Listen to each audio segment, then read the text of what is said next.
Welcome. I'm Riley Karsh. I'm Tova Kopan. We are thrilled to bring you the We Go Boldly podcast.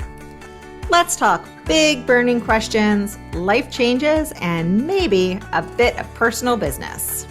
Let's be bold and brave together. Are you ready? I am. Here comes the show.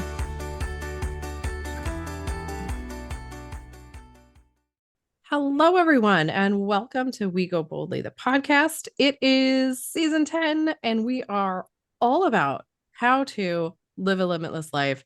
Well, we're always all about that, frankly. But this whole season, we are spending talking about different nuances and how-tos of how you can sort of figure out what your limitless life looks like and how you're going to get there.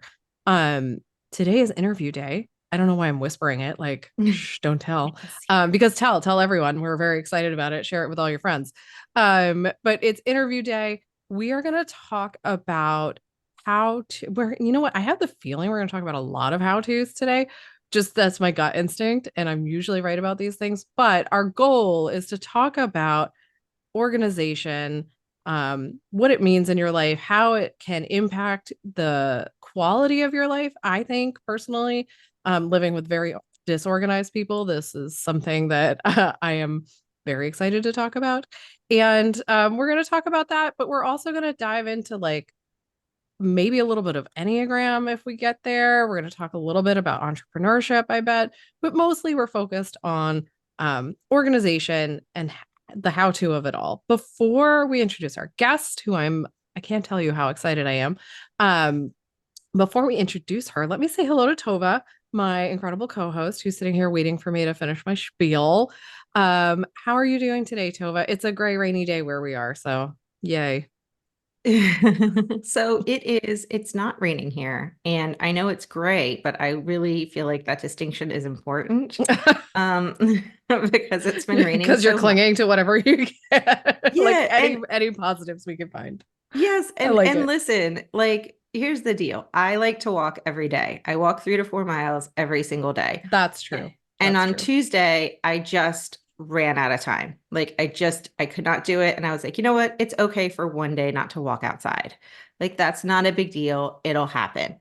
And then on Wednesday, yesterday, because today we're recording on a Thursday, on Wednesday, I was like, I don't feel good. But I was like, but maybe I'll feel better as the day went on. And not only did I feel worse and worse as the day went on, but it also rained harder and harder. And I'm not above walking in the rain. I put a raincoat on, my legs get rainy. It's not a big deal. You get wet. Like Yeah. many, many years ago when I was in high school, I ran a marathon with my mom and it rained. And after that, I did not run in the rain for a very long time because I was scarred. But that has since come and gone. Right. And so I will walk in the rain, but yesterday was not that day. So I did like an indoor walk and I was just like, this is not fun. I move my arms up and down and over and Yeah, no, we talked about it. It's wildly unsatisfying. it's so unsatisfying. And so it is not raining today. I let myself sleep in because I still think I haven't fully gotten back from strep throat, but I squeezed in half of my walk. So I did a mile and a half this morning because I was like, if it starts raining again, I'm getting outside just in Well, that's case. good. Got a Yes. little bit So, in. and I'll do the other mile and a half later, or maybe even more and get even more walking in. But I was Yep. just like, I am not missing my chance to get outside. So it is not Yeah. raining, and I am thankful for that. Yes. But I'm also very excited for our talk today. And I feel like it's such good timing. We don't always try for perfect timing with our interviews. We sort of just try for like, when can we get the person on the call and when does it work out? Yeah. But I feel like in the time of spring cleaning, and this is just such a time to like open the windows and organize and declutter and kind of let in that fresh feeling. Yeah. I'm really excited that I don't know when this will be airing, but it will be springtime. And For so sure. it's a perfect time to have our guest. So let me tell us a little bit about our guest. Yeah. So our guest is Laurie Palau. She is the author of the book Hot Mess, A Practical Guide to Getting Organized, host of the popular weekly podcast This Organized Life, with over 3 million downloads, and founder of Simply Be Organized, a lifestyle company helping people live simply and work smarter. Her advice has been featured in national publications, including Real Simple, my favorite, Better Mm. Homes and Gardens, and the New York Times. Laurie speaks, teaches, and writes on the topics of clutter, the Enneagram. For a minute there, I panicked. I was like, no, you've learned how to say this word. You can do We it. did. We practice it Yeah, extensively. yes, we have. And women's entrepreneurship. Through coaching, consulting, and one-on-one mentorship, Laurie uses a mix of humor, tough love, and compassion to empower women, whether they are running a household, a business, or both. Buy her a coffee or a drink, and she will talk your ear off about all things Bravo or true crime podcasts. Ooh. And she is a mom to two grown-ish girls and lives in New Hope, Pennsylvania with her husband Josh and their dog Jeter. So I'm guessing we also have a Yankees fan with us. So that being said, welcome, Laurie. We are so excited to have you join us. Okay, guys, I just wanted to jump in on your conversation because I'm here for all of it. Thank you so much for having me. Well, we're thrilled that you're on the show. And I personally know that I am about to learn some things, which makes me excited just because I'm a curious person by nature. But this topic is near and dear to my heart in so many ways. I have, and they don't mind me talking about this, but I have a child with ADHD. I have a husband with ADHD. I have a very organized, intense, small child. And I also find that clutter in general triggers my depression, which I didn't learn until much later in life. But all of those things combine to make a very interesting household over here in my place. So I'm excited to hear some of what you have to share with us and things you have coming up in your business and your life and what's going on.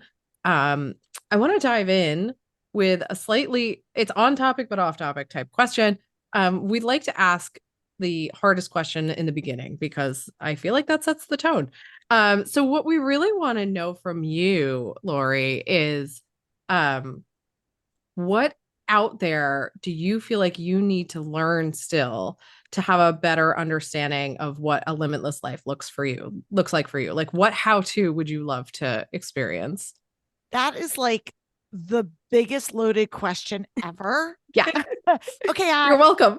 Goal yeah, achieved. um, it's gosh, I wish I just had some like really like aha moment answer. I mean, I think that's like the biggest question for all of us, right? Like, what does that even mean? Like a limitless Yeah. life, which in some ways to me is overwhelming, like an overwhelming concept because it's so broad. Like, what does Yeah. that mean?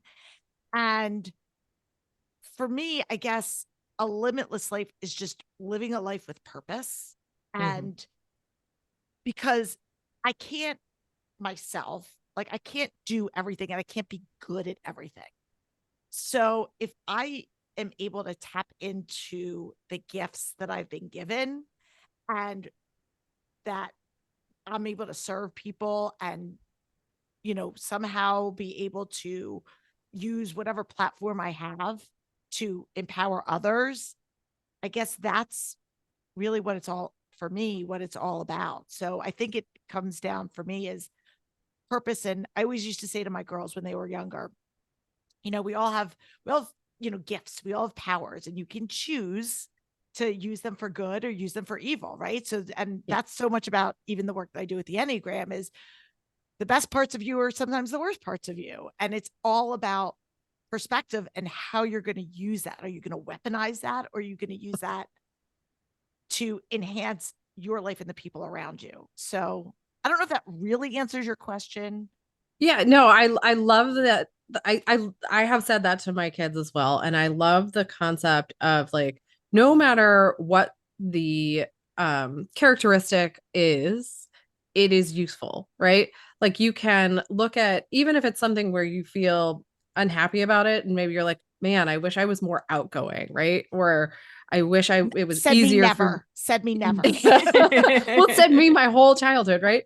But like these are things that we can flip into looking at them as if they are superpowers rather than things that are going to hold us back, right? Like we can change that conversation. And so I think that's a really valuable insight. And I do think it leads to a more limitless life, which I'm not sure if that's grammatically correct, but whatever my inner monologue is sneaking through. I think, figuring out what a limitless life means to you as an individual can be like really overwhelming. And I think what you're saying makes a lot of sense. Like paring it down into like something more manageable, I think is a very useful sort of thing to do. And I think it's great that you've talked to your daughters about that as they were growing up. My son recently had a speaker come to his school, and this guy seems to be pretty magical as far as I can tell. And he came home with a bracelet, and I'm looking up as you guys were talking, and I can't find it. And the bracelet's in the other room, and I'm not going to get up and go. So I'm trying to remember like the exact saying, but it's something like, my struggle is my strength. But it's that concept of, like you said, like a lot of times, and I've learned this about myself, that the thing that my greatest strengths are also the things that are also my greatest weaknesses. Yeah. And I think it's important the younger you can learn that, the better, because it allows you to maybe not feel bad about something that you do, and say, oh, but yes, I do that. And maybe I wish I did it, but also because of that in me, I do these other amazing things. And so I'll just figure it out. I'll have some workarounds. Yeah. Yeah. And also, I think, I'm sorry, were you going to say something? No, go ahead. Okay. You mentioned earlier about living with family members who have ADHD. And again, I've spoken very openly about that. And it's something that I'm really passionate about, is just talking about like differences, whether it's neurodiversity or physical limitations or whatever it is. And this notion of living a limitless life is, I think, a lot about reframing Mhm. and acceptance and reframing. And acceptance doesn't necessarily mean like waving the white flag of like, well, this is Yeah. how I am. It's an excuse. So that's it. I have ADHD. So I'm destined for this. Or I grew up in a house that was always disorganized and filled with clutter. So that means I'm going to be that. And you can apply that for any scenario, right? And what I used to tell my daughter when she was younger, because like you said, I have two girls and could not be more opposite. One of them was your very stereotypical, like straight A student, came very almost too easy to her. This like textbook, like great athlete, everybody very, popular, all the things. And then my younger daughter is your out of the box, quirky kid who has some learning disabilities. I mean, nothing that's life shattering. She's doing great in college, but she struggled. And making friends was hard for her, and all of these things. And I used to say to her, sometimes in life, things come easy to some people and other people have to work harder, just like with anything. Some people are more musically inclined, some people are more naturally organized. It doesn't mean, and life's not fair. Like I was just pretty, because I'm gonna tell it like it is, mom. I'm like, life's not fair. Sorry. But that doesn't mean that your story's over. It doesn't mean that these things aren't attainable to you. It just means you have to work differently. Maybe you have to work harder. Maybe you have to put in a little bit extra effort. But again, go back to that whole like limitless potential and limitless life. If you have that mindset and you're willing to not just use the mindset, but actually apply strategy, because I think that's where a lot of people get hung up, is they want it, but they're not doing the actual work to do it. Like you have to apply kind of the both. And I see that with organization all the time. For sure. I think people get there's many categories of people, but one that stands out to me is like people know what they're supposed to do, but then doing it becomes a much harder sort of ask for a lot of people for a variety of reasons, whether it's overwhelm, busyness, mental health issues, whatever. Let's talk a little bit about your life experience. And I'm curious to understand sort of, we read your bio, we talked about like what you're doing now. I'm curious to understand how you got here. Like what was there a moment in life where you're like, this is what I'm going to do, this is what I'm supposed to be doing? Were there experiences that you went through that got you here? Tell us a little bit about that. So it's always an interesting question, and I'm going to try to just keep it to the Cliff Notes version because I have a tendency to be a talker. So I get I'll it. try to keep it succinct. The short answer is no. There was absolutely no specific linear path. And as somebody who's pretty sort of like type A-ish, if you want to stereotype, it's just interesting because I had no idea what I wanted to do. As a matter of fact, and I know I'm dating myself, but I used to watch Oprah when I would Yeah. come home from school Yep. when I was like in high school. Same. And I remember her having a guest on and they were talking about like, what's your purpose and what's your, following. And I talk about this now too, but I was back in the day, it was like, follow your purpose. What's your passion? And I was like, what are you good at? I was like, I don't really have anything. Like I wasn't horrible at things, but I didn't have like one thing that stood out. Like I was just sort of that like go with the flow. Like I was a little above average in school. I wasn't a great athlete. I wasn't a great this, but like I didn't stink at anything. I was just kind of like going through life. And so I was like, I have no idea. Like I was clueless to what I was going to do. And I guess in hindsight, I did have certain like natural organizational traits. I didn't like clutter, but it was nothing that I ever took time to really articulate ever at all. And went to school, was a communications major because I was like, I like to talk. And if I can take classes to talk and write, That's fantastic. why don't I do that? Yeah. So I guess my degree served me, but it wasn't anything that was like methodical. It just so happened. And when I wound up going into like adulthood, I wound up by happenstance ending up at becoming a recruiter. And the irony behind that is I went to a recruiter to help me find a job because I had no idea what I wanted to do. And they're like, you should do this. Because I asked a lot of questions and they're like, you would be good at this. And I didn't even know that was a thing. And so my first career was working with people and helping them figure out what jobs motivated them and for what reason.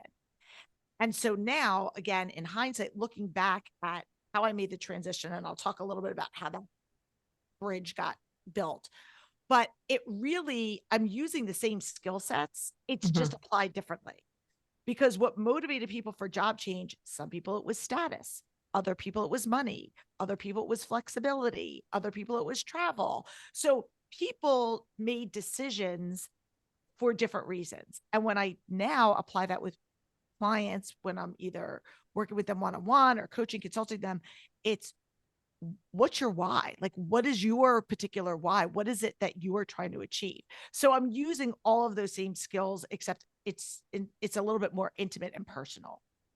But I just stumbled into this to kind of for anybody that's listening out here. And I think this is important because I do work with a lot of women who are in like transition of careers and what do I want to do next? And so I do love this part of the story is my husband, who we've been married for over 25 years, traveled a ton. I always said I was a single mom with a paycheck and he's a great guy, but I was the one steering the ship. I carried the mental load. I carried the majority of the physical load just because he wasn't physically present. And so I, by survival, nothing else, had to develop systems and strategies so that I didn't lose my mind and that I was able to like function in society. So I created, whether it was organizing systems at home or just calendar routine systems, I just had to do that. And again, going back to just kind of what I guess my God-given gift was, that came pretty intuitively to me. But I didn't really think like I didn't give much thought to it. It was just like, this is what I did. And so that's how I was able to really get through those first several years of early motherhood. And then it just kind of snowballed where I have a friend who's an interior designer and she was like, and I was helping friends who were struggling. And I was like, why is not in a judgy way, but I was like, why is this so hard for you? Like, seems pretty easy. And I could just kind of like connect the dots. Yeah. They couldn't. And then I had a friend who's an interior designer and she's like, you should do this for a living. And the rest is history. So that's my story in a nutshell.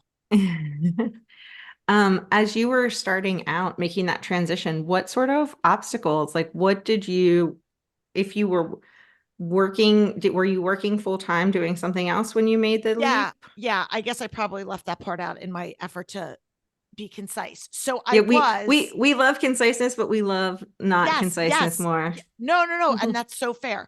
So at the time that I made the leap to start Simply Be Organized, I was working. I was an executive recruiter at the time. But it is important to say, I just think because it allows me to understand motherhood from different perspectives. I was working full time before I had kids. Went back to work, had our first daughter, and went back to work. That was in the 2000s. And I was working as a recruiter in the .com world. If anyone remembers what happens in 2000 in the .com Yep. world, that Mhm. bubble burst. And so everything kind of like blew up, but the timing was sort of serendipitous because I was having this internal struggle of wanting to be a stay-at-home mom, but work was like really thriving prior to that. So I had a hard time justifying it. And so when everything happened in the market, it was almost permission for me to say, okay, now's a good time for me to step back and hit pause on my career so I could be a stay-at-home mom. So, and my husband and I, we had talked about me doing it, but prior to that, it didn't make sense. Mhm. So I wound up taking what was going to just be like maybe into a year hiatus of my career into being a stay-at-home mom for like 3.5 years, 4 years.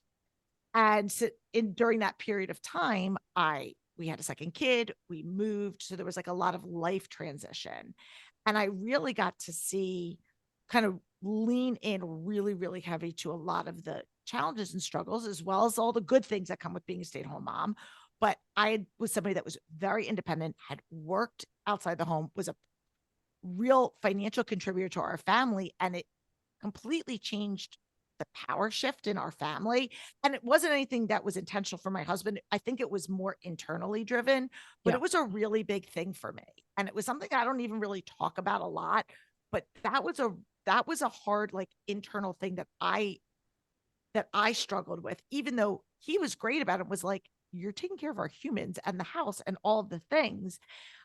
That was really hard for me. And then when I wound up going back to work, I went back part-time as a recruiter working for somebody else. And I had a real flexible schedule that I was able to work from home way before people were working from home. And that was interesting for me because I always say I worked I worked a full-time job in part-time hours. So what does Yeah. that Right. mean? And for anybody listening out here, you know what that means. It means on the clock, I worked like 20 hours a week. I was in the office while my kids were in preschool and daycare. So like 9 to 3 or whatever. But then after they would go to bed, I'd be logging on. Remember, I was a recruiter. So I'd be logging on to LinkedIn. I'd be sending emails. So I was full-time mom, still the primary caregiver, part-time employee, and then but full-time hours. So Yeah. it was this exhaustion, which again, you look at so many people, and I'm not trying to gender stereotype, but look at a lot of women, a lot of moms who are in this similar situation. And it's no wonder that you're exhausted, depleted. And then what suffers a lot of your health in terms of finding time to exercise, eat right, and your home. Your home becomes the laundry takes a back seat. The organizing things takes a back seat. Putting things away takes a back seat because you're so many demands on you that something's got to give. And for so Yeah. many people, it winds up becoming that organization piece, which has a lot of different tentacles. Um, we have to take a quick break. So I want to do that. When we come back, I want to have you talk a little bit about what the description you just gave is so common. So many of us have experienced that. Obviously, women, you know, by and large are the people experiencing what you're talking about. So I would love to have you give our listeners some advice on like, what did you do? How did you manage that? And how did you emotionally sort of deal with the fallout from that? But let's take a quick break first. And when we come back, we'll talk some more about that. So we'll be right back, everyone.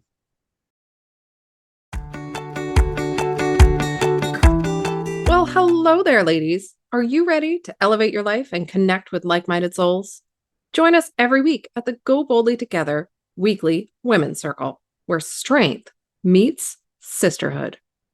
Dive into empowering discussions, share your victories, and navigate challenges together. Our circle is a safe space for growth and inspiration. Experience the power of collective wisdom and unleash your full potential. Don't miss out on the transformative energy. Click the link in our show notes or visit us at goboldlyinitiative.com/women's weekly group to learn more about our Go Boldly Circle today. Together, let's embrace the journey of personal development and let's celebrate that unstoppable force within each of us.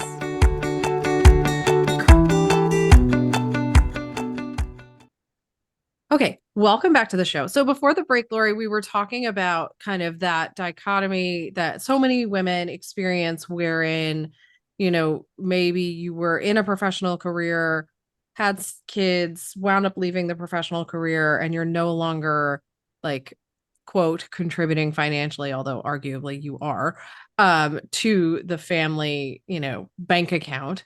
And what that does to us, whether you were professional in a professional career or not, what that does to us emotionally as women, right? And how we sort of manage that and then turn it around into something more healthy, right? Like that is better for us. So talk to us a little bit about and I know we're going to get to the organization. I know we haven't gotten there yet, but I think this is super important. And so can you give people some advice or like ideas of what it is? How did you manage all of that? What did you do? Yeah. And this is such a great question because it's whether we talk about it or not, it's something that I think everybody struggles with, regardless Mm-hmm. of where, like whether you work outside the home, whether you don't, there's so many layers. Yeah. I think to summarize and just try to give like one specific action thing, for me, it was a whole mind shift. And what that mind shift was reframing my role as the CEO of my home. Yeah. And I was able to separate myself and say, okay, in a business, you have people who have different roles and responsibilities. And there's accountability for each of those people, whether it's accountability with a client, a boss, a coworker, whatever. If you're a student, it's to your teacher, professor, whatever it is.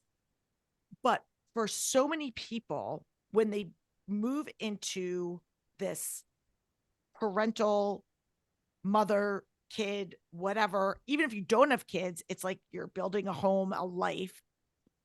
There's not this clear level of accountability like we do in other aspects of our lives. Like when you're an athlete, I was having this conversation with my daughter when she went off to college because she was an athlete and she's like, Mom, I don't know what's wrong. I used to be able to like work out, do 2-a-days and run and do all of this stuff. And now I'm just not motivated to do it. And I'm like, because you had outer accountability. There was somebody there telling you in order for you to play in the game, you have to show up for practice, you have to do this. And so you had this accountability piece.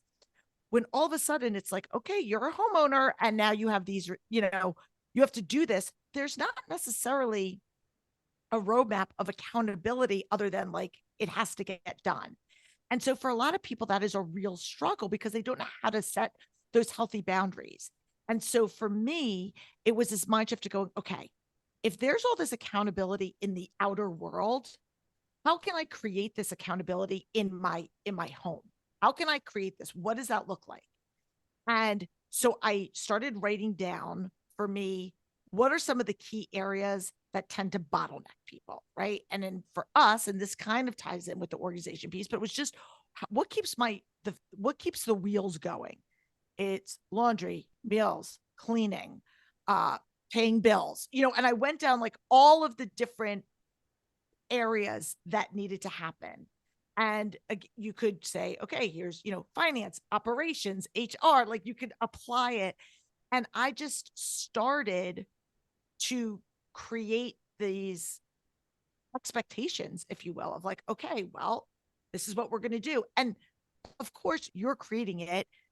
You have the flexibility to modify and change it. Yeah. But I started to map out a schedule, call it a time block, whatever, of this is how we're going to do it. And this is going to be the deadline that we're going to do it. And the biggest thing is the why are we doing that?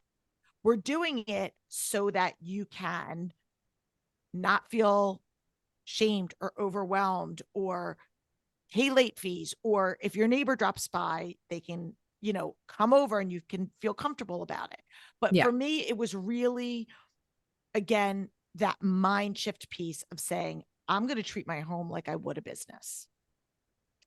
I love that. I think that's great advice. And I think it is, I think it's something we could all benefit from no matter where you are in your life, right? Like, no matter what role you have, being able to take away the shame and judgment, and which is oftentimes, not all the time, but oftentimes coming from inside, right? Like you're putting it on yourself. I know in my instance, like I have a very similar story to yours, and one of the biggest, I think, things for me, just for people listening, was actually having a conversation about it with my spouse, right? Like talking about it.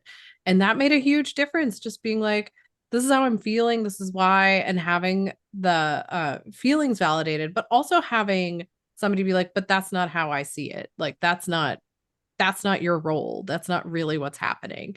I think that's another thing people can do to sort of help them deal with the feelings and the judgment that we put on ourselves, provided you have a supportive partner. If you don't, then that's a whole different conversation, different episode. I'm sure we'll get to that how to at some point. Um, I was wondering, so, I know you were talking to your daughter about, she had external accountability and you were talking about creating accountability within your home. I imagine as part of just your experience, but also one of the things that drove you or drove your interest in Enneagram is, not everybody responds to external accountability Yeah. or internal accountability, or, I know learning with my kids, I haven't totally figured out what motivates my third child, but like with my other two, I've sort of figured it out. What do you like? It sounds like your two kids are very different and you're obviously a different person than them.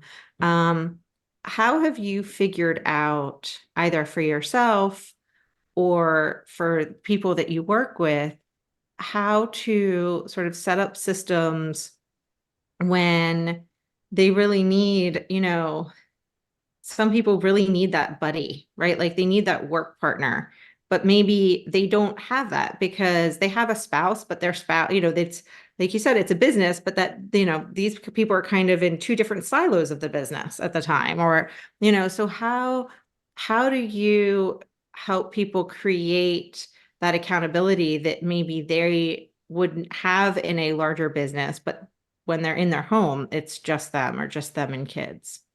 Yeah, I mean, great question. So the first way I'm going to answer is I ask a lot of questions when I work with anybody, because we know, as you just said, there's not a one size fits all approach that works for people. And I know I'm a curious learner and I read a lot, and I read up on all different I'm very fascinated by personality typologies in general, not just Enneagram, but that specifically is kind of where I landed. But there's so many different layers to that. And really, for me, I think it comes down to trying to find the language and communication that is going to resonate with somebody, that they're like, oh yes, this makes sense to me. And to answer your question about the accountability pieces, we need to fill it somewhere. If Mhm. you're somebody that really knows about yourself, that you need that buddy. And think about people who work out, that like people are like, you were saying you work out and you walk 4 miles a day. There are people that are like, if I don't have somebody walking with me, I'm going to sit on the couch. And they know that about themselves. So you can white knuckle it and try to force yourself to do it, but that's not sustainable long term, right? We're playing a long game and we want to try to create these healthy habits that are going to last. So what does that accountability look like? Maybe they can't afford to hire a trainer to walk with them every day, which would be the equivalent of hiring a professional organizer to come in and do that, or a housekeeper to keep up with all the things. But maybe you hop in a podcast. Maybe you ask a friend to come over once a week for a couple hours. Maybe you talk. So you have to sometimes get creative. In a perfect world, we would all be able to outsource the parts that we don't like or are good at least that's Right. how I feel. Like, I wish I could just outsource everything that I'm like, Oh my I just gosh. don't want to do this. But that's not realistic for most people, right? Yeah. We have to pick and choose what we outsource. But the beauty of it is there's a lot of ways that you can get accountability. And I know for me, and I'll just apply it to my own life, when especially when it comes to being an entrepreneur, and there's, a lot of hats that you have to wear and things. I sometimes, I need a recharge. So I spend a lot of times reading books and listening to a lot of people who I respect, who I would deem as like a mentor, accountability partner, to just recharge and help me stay on track of what I should be doing. So I think there are ways that you can do it. You just have to get creative and say, Mhm. what is that accountability going to look like for me? Does that make Yeah. sense? Yeah, Yeah. Okay. absolutely. And I think like you said, if I could outsource like 90% of my life, I would. I absolutely would. There's so many things that I like, administrative things that I just don't want to spend my time doing. Well, and just really quickly as an aside, I think Yeah. acknowledging that is so important. Yeah. Like the other day, I was driving to a doctor's appointment, and my dad was calling. We were on the phone, and he's bringing my son's birthday party is this weekend, and he's bringing a cake to my son's birthday party. And he asked how big the cake should be, how many people were coming. And I said, I don't know. When I get to the doctor's, one of my tasks is to look at the list and count how many people are coming. Because I have to, like, somebody's making these cookies in the shape of Eagles helmets. And it's an Eagles themed birthday, as every birthday party has been for the last, yes, exactly. Go birds. But as this is now, we are now repeating, this is the second birthday of his, and every other child's birthday has been an Eagles theme. So apparently that is where we are. Yeah. And so he said, he goes, moms of kids your age really just need personal assistance. And even just like to have someone just say it out loud is so nice. Like Yeah. just that acknowledgement was like, yes, we do. Thank Yeah, you. for sure. And then, Um, I got to the waiting room and I counted and I texted yeah, yeah. But him. no, I mean, having a personal assistant for anyone would be just a massive improvement. I do want to talk about organization. So let's switch gears a little bit. And Laurie, if you could talk to us a little bit about like baseline, what does a professional organizer do? How does it improve someone's life? Like what is it all about? Okay. So first of all, there's a huge spectrum of professional organizing. I've been doing this for 15 years. It seems like 150 years, not in a bad way. It's just like, Yeah. I feel like I've been doing this forever. And what I love about the industry is even over the past 7 or 8 years, it's really come a lot more to the forefront and become a lot more mainstream, which I love. And you can credit Marie Kondo, the Home Edit, all these different other people that have really kind of normalized it. And then, of course, you have social media, which is good and bad, just because it's made it very in your face, easy, accessible with, you know, visuals before and after, videos, all the things. So when I started my business, it was really with the goal of helping people reduce clutter and create simple systems to find the stuff that they were looking for. That's it. So apply that into your kitchen, to toys, to clothes, your garage, your basement, whatever it is. I look at organization as the ease of retrieval. How quickly can I get something when I need it? And a lot of people are so focused in on that. How can I make it look pretty? How can I put it away? I'm all about simplifying. How can I simplify? How can I make this not complicated? Because if it's complicated, I'm not going to do it. I'm not going to stick with it. I'm not going to keep up with it. So for me, it was always about creating these simple systems and strategies and recognizing that, again, what works for one person might not work for another. And then, but I think for most people, they want to be able to stay on top of the things and keep clutter at bay. And so I think part of organization is identifying where you're struggling, what type of clutter you're struggling with. So that's one of the first things that I'll do when I talk to somebody is say, where exactly are you struggling? Because there's really, in my opinion, and I've written about this for years, three main areas. Four if you throw digital in, but three main areas where people struggle. One of them is the physical clutter, which is the stuff that we see. The second is emotional clutter, which has to do with guilt and fear and all those decision-making things. And then the third is what I call calendar clutter. And that's that being overscheduled, a lot of the mental load that falls in. You have all of these things, this invisible clutter that a lot of people talk about. And that all falls on our calendar. And because of this, if you were to look at like a Venn diagram, they'd be these concentric circles because it's almost impossible if you are riddled with calendar clutter, meaning you're running to the doctors, you're planning the birthday, kid's birthday party, you are working outside the home, you're volunteering on this committee, you have all these things. When are you going to find time to sit there and clean the whatever or declutter the, cycle out the kids' clothes? There are all of those extra things on top of your already pretty packed schedule or to-do list. And so it's a matter of how do we create time? We can't add more time in the day. So how do we reallocate? How do we fit this in? And that to me, for so many people, was really the big crux because yes, there's a volume issue where you've got some people that are shoppers and never get rid of things. That's one issue. But then there's another issue of I just don't have the time to dedicate to doing it. So I think it's really important to not label it in a bad way, but kind of name where your clutter issues are stemming from first. So that way we're like, okay, well, where do we need to lean in? Where do we need to start to say, okay, this is where we want to begin, because the clutter, the end result on the surface looks the same. You're looking at a dishes, a sink full of dishes or piles of clothes loading up. But what's on the layer beneath that? And that's really where my specific approach comes in. And there are professional orders that aren't interested in that. They just want to come in and make your space like look aesthetically pretty. And there's absolutely nothing wrong with that.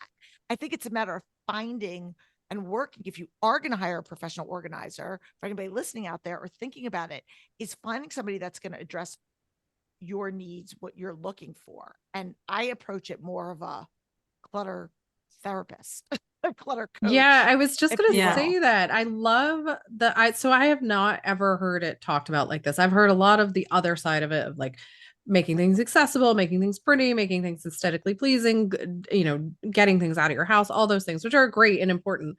But addressing the mental health behind why, like how you're getting to where you're getting is fascinating to me. And I think I just got very excited.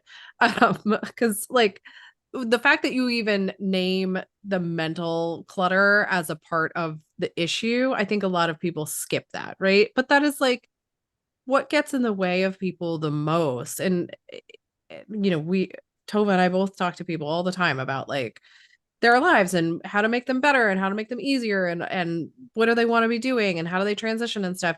And the things that get in the way, even for myself, the most often are the things in my head.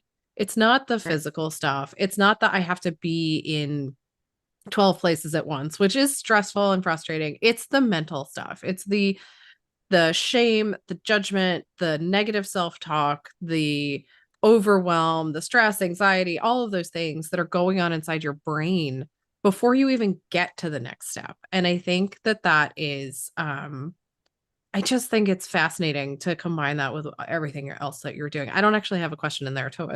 It's your turn to ask a question anyway. I mean, I also think that they're so tied together, right? Yeah. Like when my life is not in control, or when there are things in my life that I know are not in my control.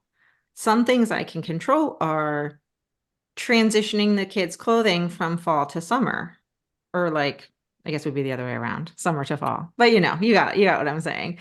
Like things I can transition are things I can control are, well, I haven't cleaned out the pantry in a while.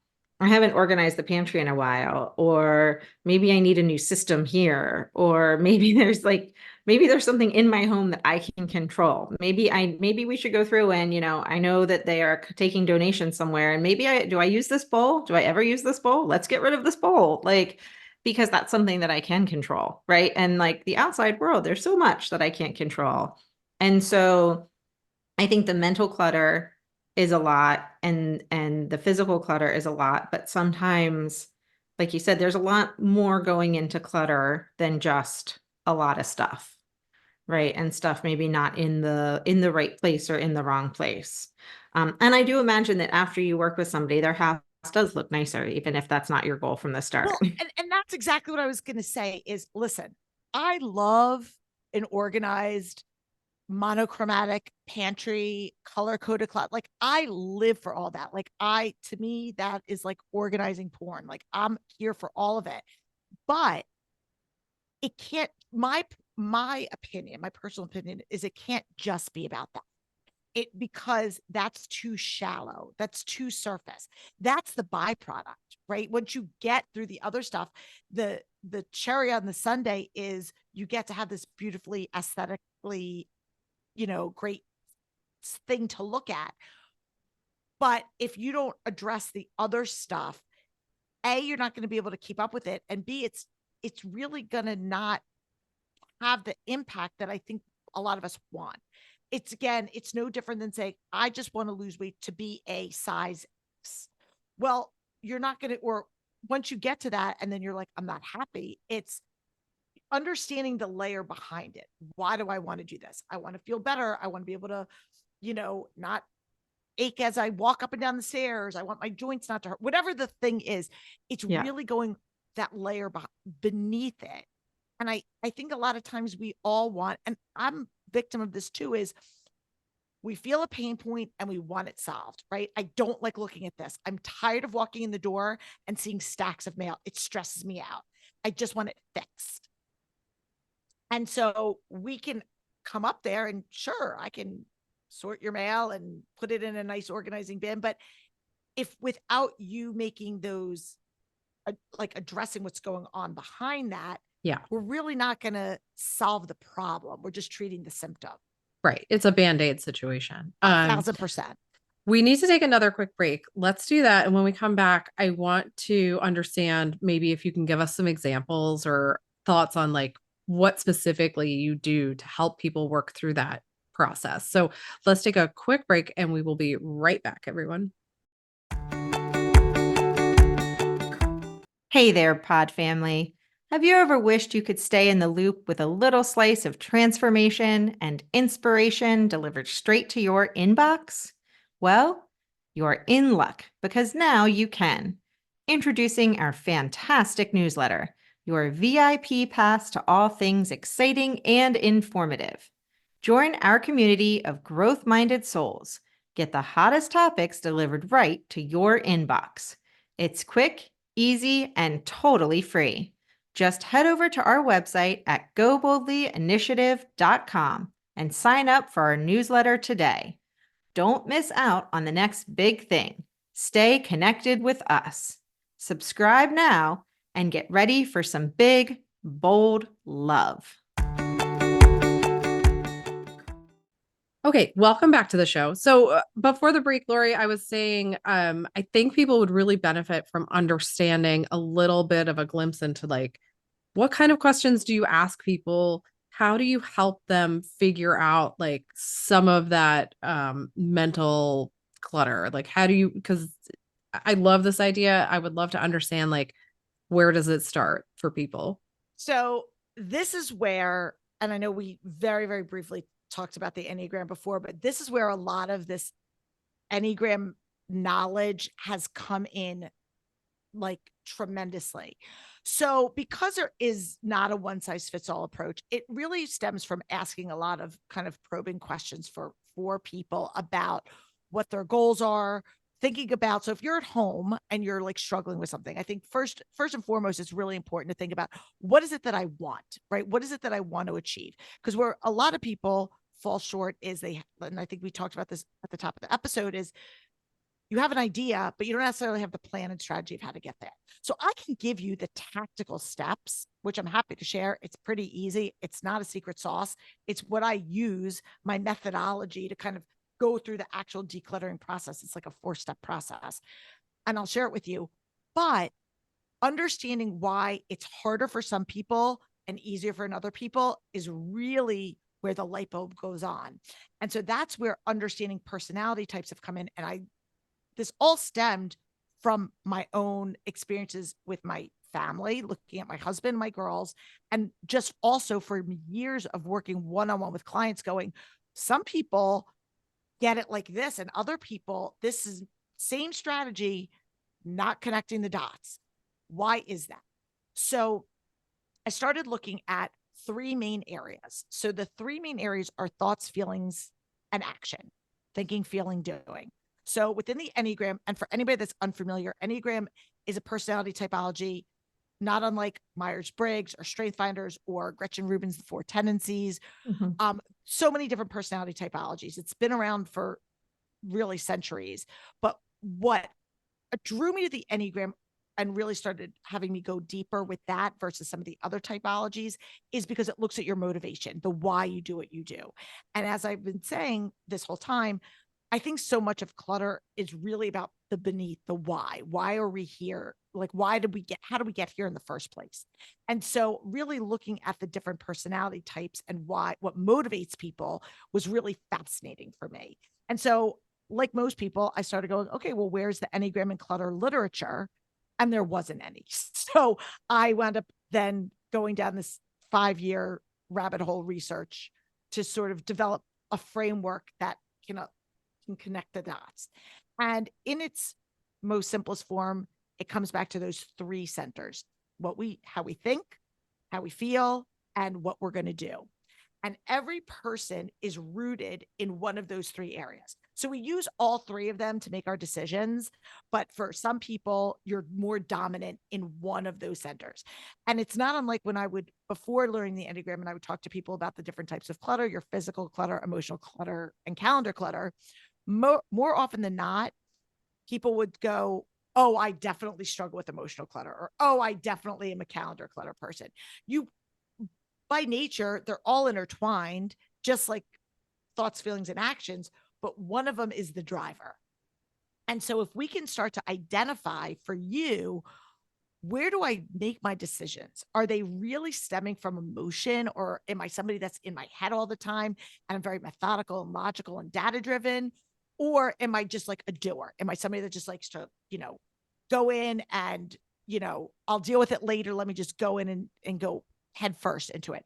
That tells me a lot about how you're going to approach and what strategies for clutter may or may not work. So if I'm talking to somebody and they're like, yeah, I make my decisions very feeling based, that's going to allow me to say, okay, me coming in there with a logical approach of, you should have one in, one out, for example, which is not my method, but this doesn't make sense. Your kids are big. Why are you still holding on to this?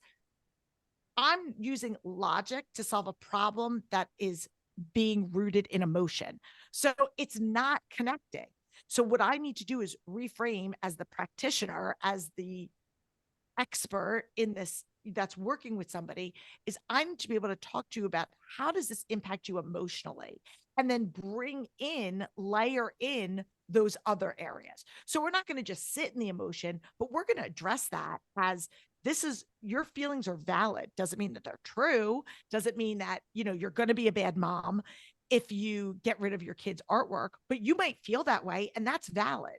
So me just saying, just throw it away, is going to be like, that's going to like make your shoulders, hunch up.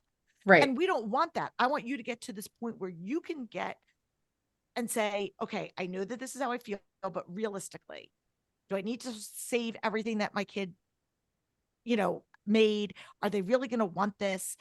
Am I really going to be a bad mom? Like, is there evidence to demand that? So going through these scenarios, and we would work one-on-one to talk through them so that eventually you would feel empowered. The goal is to empower you to feel like you can do this yourself. It's one of those things where you want to work yourself out of a job, right? You want to get somebody to the point where you're just there as a consultant to be like, hey, what do you think about this? And they don't need you to the degree that they did when we first started. Right. Does that sort of Yeah. No, answer that's the question? fantastic. I think that's great. Well, and I want to highlight, I don't know everything you said, but specifically that we need to not, and you didn't say this, but you said it kind of in not so many words, like not judge ourselves against other people, right? So everybody else is going to do things in a different way. And so, like, I know, for example, like my cousin is not sentimental at all. Like, whereas I have every ski pass, season pass that I've ever had. Like, and Riley was part of me going through all, I kind of one weekend just decided I can't keep all of this. My mom had saved every report card that I've ever had. And one weekend I just went through it all. I mean, I think I threw out 3 bags of stuff and it was hard, but a lot of it was like realizing, like, I tell my kids that like their report card isn't the most important thing about them. How do I have a big plastic bin in my basement filled with my report cards from like 30 years ago? That's crazy. So the point is, though, that like if I were to compare myself to my cousin, I would be really upset because I'm way more sentimental than she is. And so we can't do the things the same way. And so whether it's somebody reaching out to you or a different organization, professional, or reading Gretchen Rubin's book, those 4 things that really reading about the rebel helped me understand my middle child so much. Oh, it Oh, was a game changer for me oh and my my God. younger daughter. Game changer. Suddenly I was like, oh. And I mean, I will tell my parents, like when they're watching him, I'm like, listen, you just have to explain why he can't keep turning the fireplace on and off with the light switch. I was like, as long as you tell him the reasons, and they have to be real reasons, not just made up reasons, he'll listen. If you don't, he'll just keep playing with the fire thing, turning it on and off and on and off for the rest of your life. But yeah, it was a game changer. And so it's okay if you take the time to like read the books or listen to the podcast and learn about yourself to figure out that like we cannot be so hard on ourselves if one thing isn't working, that we can try something else. And I think we were talking about this recently, Riley, and I have no idea in what context it was, but in meditation, that if you try a meditation and that meditation doesn't work for you, it just means that meditation doesn't work for you. It doesn't mean you're bad at meditation. It just means Right. that particular meditation doesn't work for you. And just like with this, like if it works for somebody else, but not for you, you can try a different way to do it, that there's a different path for you. Yeah, absolutely. And that goes true. I mean, think about all the different things in our lives, right? And I've had people that had said, oh, I once worked with a professional organizer and she made me throw everything out or it wasn't good. And there's good and bad relationships in every, I've gotten bad haircuts doesn't mean I'm never going to get a haircut again. Or, I had a therapist that didn't resonate with me, so I've tried somebody else. But I think it's being open to saying, I want something different. And you have to have that buy-in. And that's kind of where motivation alone isn't enough. You have to have that system and that practical action plan to execute it. But if it's not a pain point for you, if those piles of unopened mail doesn't stress you out, you are less inclined to want to fix them. I used to, and this was like something I learned as a novice when I first started out. I would come into somebody's home for a consultation and they would have me come in to say, look at their kids' playroom. And I would walk past their kitchen and not in a judgy way, but I would be like, I see this problem that I would like to solve for you. And they're like, that doesn't bother me. And I'd be like, no, but this is a problem. And they're like, no, it really isn't. And I had to have this like my own aha moment of going, no, it is not their, might be a problem for you. It is not a problem for them. So Right. until it's a problem for them and it is causing conflict in their life or they're having consequences, going back to like Gretchen Rubin's whole, framework is, and I say this all the time, it's all about choices and consequences.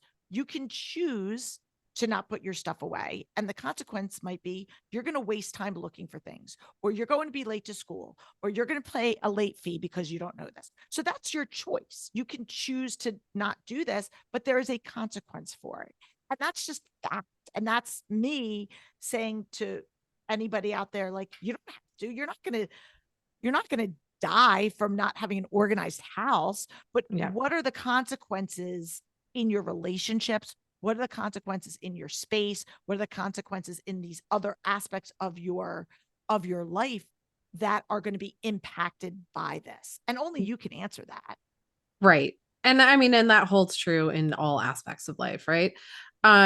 We do need to wrap up pretty soon, but I Yeah. want to ask you to share with our listeners, like, if you had to, we were forced to give an answer, what do you think is one thing people should definitely do with respect to organizing and not do? So, like, on both ends of the spectrum. Okay. So, I think it is important. Okay, let me start with the not do, because that's Sure. easier. Yeah. So I think you should, well, I guess I could somehow argue doing this on both sides. So start with yourself. Let me do that. I think it's most important, especially when if we're moms and we see we want to fix our kids or we want to fix our spouse. It's always most important to start with yourself, where you are, that you are modeling the behavior that you want to see. I know a lot of times we have traits in ourselves that we don't like, and then we start to see them in our children, and we're like, oh, I'm going to nip this in the bud. The problem is the children are still watching you. And Yeah. so starting with what's yours is most important. You want your kids to make their bed. It is important that you make your bed. I understand there's a do as I say, not as I do, but you have a lot greater chance of getting buy-in if you are modeling that behavior. So that is, I think, that is something I think you would start with. And then what's not, I could say, don't do other people. But I think my different answer is don't try to do it all at once. Mm.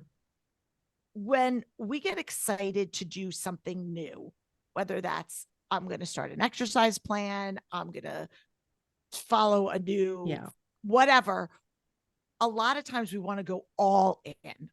And I know on this, right? Like I want to drink all the Kool-Aid on this. And it's an ongoing process. I tell people all the time, your habits didn't accumulate overnight. Your clutter didn't accumulate overnight. So don't expect it to just go away. You don't just wake up and say, I'm going to go run a marathon. You start from a couch to 5K. So we're going to approach organizing the same way. Is you're going to start small and just start to build up that muscle memory and that momentum before you're like, I'm going to go in and do all the things at once. Yeah, I think that's, again, like, just great advice for life. I mean, when we try to do everything all at once, whether it's address our mental health, address our physical health, work on our relationships, if like, I know that and it, I will say, I think it's a product of being a perfectionist, right? Like, if I can't do it, for me, it used to be, if I can't work out every single day for X amount of time in a certain way, then why am I exercising at all? And that's just very unhealthy thinking. Like, that doesn't get us where we want to be. And so working through that, I think, is a great place to start. Um, so we have some quick response questions we want to ask you so people can get to know sort of the fun side of you, and the, like, not that organizing isn't fun, it's fun to me. But like the more surface level stuff. So we're going to ask you 5 questions. You can just answer off the top of your head, and I'm going to ask them today. I am not allowed to ask follow-up questions. That is usually very hard for me. But I'm going to do my best, and people will get to know a little bit more about you. Oh, So good. This is fun. I love rapid fire questions. yeah, There we yeah, go. it's All right. just a fun way to end things. So our first question is, what do you do when you first get up in the morning? Aside from going to the bathroom, drink a cup of coffee. Same. All right. Number 2, what is your favorite movie? I have a lot. You Gosh, I don't have just one. Oh my gosh. can tell us more than one. Let me say. So I love the movie Casino. I love Fight Club. And I love This Is Where I Leave You. Oh, I was not expecting those answers, and I'm very intrigued, and I have so many questions. Number 3, what is in your purse? My wallet, Tums, probably a lip gloss and glucose tablets because my husband is diabetic, and sunglasses. Okay. Number 4, who was your teen heartthrob / crush? Kirk Cameron, 1,000% hands down. Love it. Well, and Ricky Schroeder first, and then Kirk Cameron. Nice. That's amazing. Oh my gosh. And our last one, and this one is a little harder. What is the best piece of advice you have ever received? And who gave it to you? Oh, okay. So this one, I actually am going to give it to the credit to my husband. And he gave it to me right after I made made the decision to be a stay-at-home mom with our oldest. And he was fully supportive of it. Something we had talked about. And he said to me, just make sure that you don't lose your identity and put it all 1,000% into her, because one day she's going to grow up and not need you the way that you want. And I don't want you to ever resent her or yourself for that. Yeah, that is great advice. And I love that it came from your husband. I think that's amazing and that wonderful. he was aware of that. Yeah. Yeah. Well, thank you so much for being on the show. I have like 8 billion more questions for you. But we are out of time. Where can people find you? Like, where on social media, where, if they want to talk to you, how do they get in touch? Yeah. So the best place is my website, is the hub for everything. And that's simply the letter B, like boy, organized.com, simply be organized.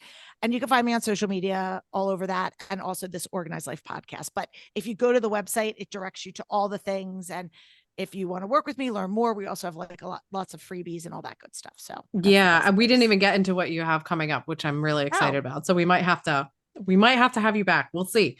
But we will share your website and links and stuff in the show notes so people can find you. We love having you on the show. I think the way you're doing what you're doing is really cool and really, like, I don't know, it's deep, like on a deep level, and I really love it. So thank you for being willing to share that with all of us and share your knowledge and wisdom. We really appreciate it.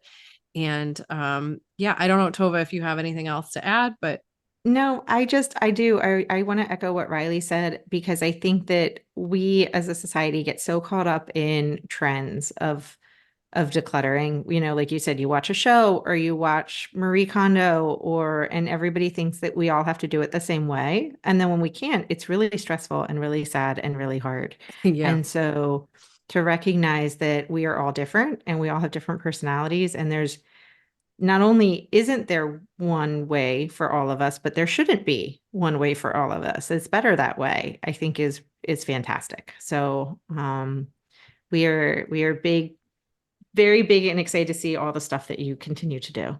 Yeah. Well, thank absolutely. you. And you guys are like so sweet. And I love this conversation.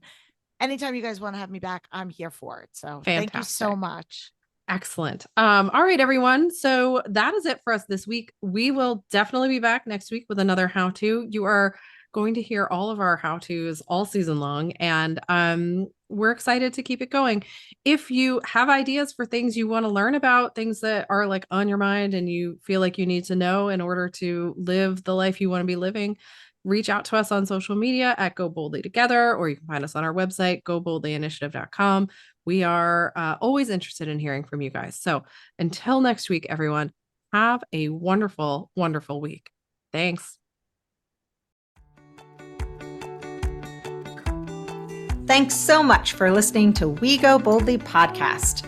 We know you're busy and we love spending time with you. If you enjoyed this week's episode, let us know. Head to Apple Podcasts right now to rate and review our show. While you're there, be sure to click that subscribe button. Want more us time? Follow us on all the socials at Go Boldly Together. Want even more us time? As in all the coaching pizzazz. Find us at goboldlyinitiative.com for all the info. We will be back with more excitement, research, and deep thoughts next week. Until then, keep on being the bold, brave, amazing people we know you already are.